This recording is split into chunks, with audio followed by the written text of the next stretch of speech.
Olá, eu sou Camila Neves Assunção, sou da comunidade do Boitaraca, filha de Celina Neves Assunção e Américo Neves Assunção.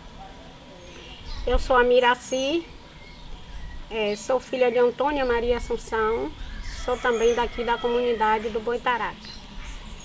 Hoje, o nosso intuito é trazer um pouquinho da história do nosso quilombo, né? Falo um pouquinho porque é uma história com muitas vertentes, com muitos e muitos causos e precisaria de muito tempo para a gente conseguir contá-la toda.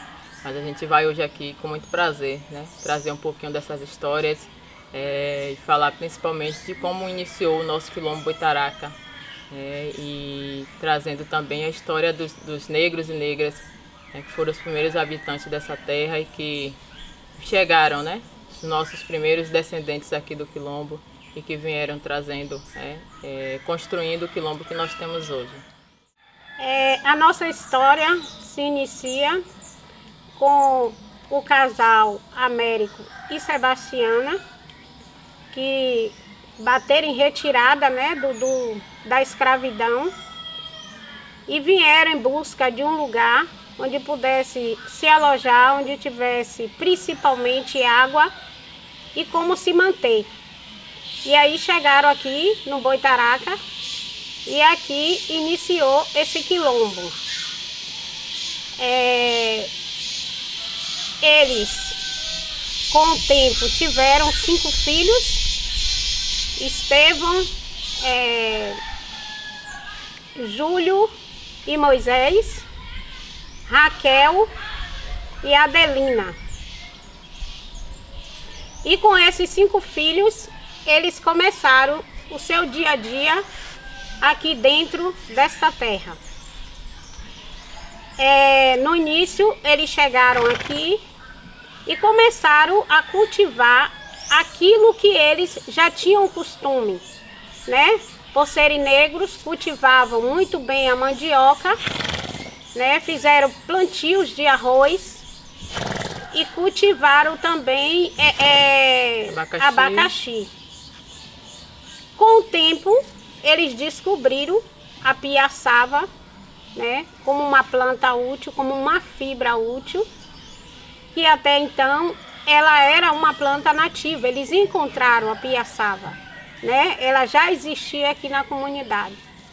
E a partir daí começa todo esse trabalho de colheita e produção da piaçava, a qual começou a sustentar toda a família a partir disso aí, né? Colhendo a piaçava e limpando, eles mesmos colhiam, eles mesmos limpavam e eles depois comercializavam esta piaçava. Acho que é importante frisar que as histórias do Boitaraca, as histórias que a gente traz aqui e todas as demais histórias que a gente conhece do quilombo do Boitaraca são exclusivamente orais, né? São histórias que a gente traz a partir daquilo que a gente ouviu, né, as nossas mães, os nossos pais contarem, né, e que eles, por sua vez, ouviram, né, de outros mais velhos também contarem. A gente não tem registros, a gente não tem pesquisas da época da escravidão né, de tempos mais antigos que nos tragam essas histórias. Mas ainda assim elas não deixam, né, de ter sua veracidade. Porque aí a gente sente também a importância que tem a oralidade nesse processo, né? E a importância que tem os griots e os mais velhos, né, na contação de história e na permanência dessas histórias, né, dentro da comunidade. Então, eu, por exemplo, o que eu sei da história do Boitaraca, eu sei de ouvir a minha mãe contar, né? E ela, por sua vez, dizia que conhecia a história do Boitaraca de ouvir a mãe dela contar. Então, Manha sempre me contou, por exemplo, a história do nome do quilombo do Boitaraca, né? Que a gente sempre tem duas versões, né? Uma tão importante contra a outra. Uma versão é de que o nome Boitaraca vem do tupi Imbaetaraca, né? Que quer dizer furta-cor, cor cambiante, né? Que é o nome dado a uma borboleta azul, uma borboleta grande de asas reluzentes, que é muito comum encontrar nas matas aqui da comunidade. Então, o nome da comunidade teria derivado disso, né? Do nome dessa borboleta. E uma outra versão que é mais popular e que geralmente é a que mais agrada as pessoas que ouvem. Conta-se que aqui existia um boi muito valente, né? E que o nome do dono do boi era Taraca, né? E era um boi que as pessoas tinham muito medo. E quando esse boi se soltava, né, as pessoas saíam correndo e gritando: "Pega o boi, Taraca!" E daí teria surgido, né, o nome da comunidade Boitaraca. Para mim as duas são verdadeiras, a gente jamais, né, vai contestar isso. E a gente vê, né? Não vieram através de estudos científicos, mas vieram, né, da oralidade, né, do passar de uma geração para outra, e que a gente sente cada vez mais a necessidade de fortalecer, né, essa forma de contação. Sente também a necessidade dos registros, porque eles são importantes, né? Eles nos dão a certeza de que a história ela não vai ser esquecida, mas a oralidade também ela é fundamental para uma comunidade como a nossa. Um outro ponto, né, interessante da chegada dos negros aqui na nossa comunidade é que quando eles chegaram, eles não ocuparam logo esse espaço que hoje é a nossa comunidade, né? Eles chegaram e ficaram no outeiro, né? A parte mais alta da comunidade, de onde eles tinham a visão do Rio dos Patos. E é por onde passavam as embarcações, né? Possivelmente passavam as embarcações dos capitães do mato à procura dos negros, né? E então eles tinham essa visão das embarcações que iam se aproximando dessa área aqui e poderiam, né, se refugiar um pouco mais na mata e ficarem mais protegidos. E aí sim, após a abolição da escravatura, né, é que eles descem o outeiro e começam a ocupar esse espaço pelo fato de estar mais próximo das fontes de água doce, né, que passam logo atrás das casas. Então tinham essa maior facilidade para acessar os rios de água doce. E aí é que foram construindo suas casinhas de taipa, né, nesse espaço que hoje é a vila da nossa comunidade. Então, como em todo o quilombo, né, aqui também não era diferente os trabalhos. Eram sempre feitos em comunhão, em união, né, onde eles se reuniam para fazer os seus trabalhos, principalmente porque se tratou no início de uma só família. E aí, isso foi, a cada tempo que isso foi passando, isso foi crescendo dentro da comunidade, onde cada coisa havia os mutirões para catar toda a piaçava. Inclusive a piaçava que era produzida ainda não era dividida, né? Então eles faziam tudo junto, tiravam tudo junto, catavam e comercializavam, e aí eles conseguiam se manter com aquilo. E isso foi se mantendo, né? A ponto hoje, né, nós podemos falar até mesmo desse exemplo do clube que nós temos hoje na comunidade, né? Que é para onde vai ser direcionado, né, todo esse projeto. Foi a partir dessa união, onde toda a comunidade se juntou e conseguiu construir este clube, né,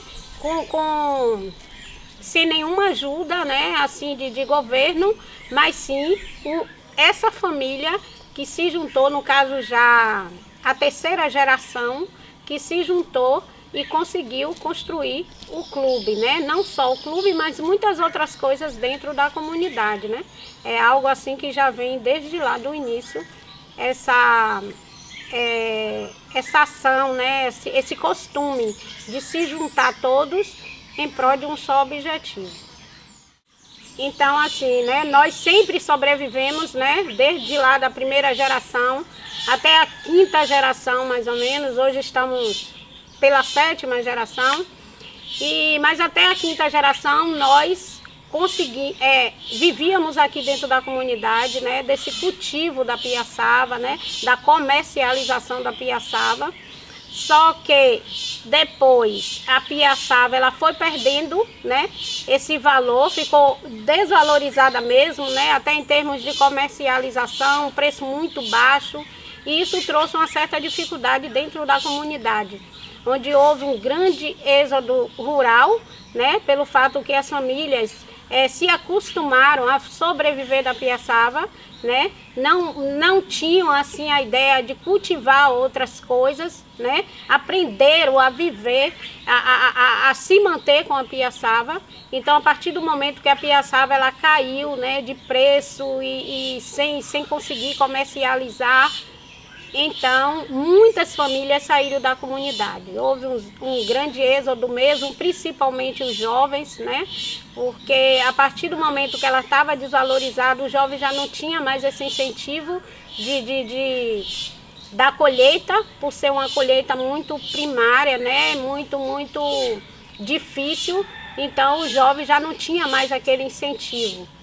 E a partir daí, né, muitos se foram. Hoje, graças a Deus, a piaçava está valorizada, né?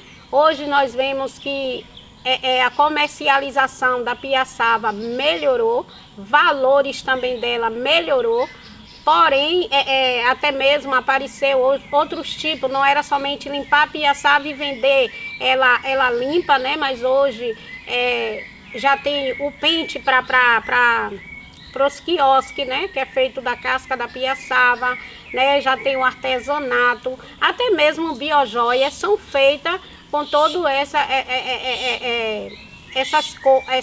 como é que eu posso dizer, esses materiais da piaçava.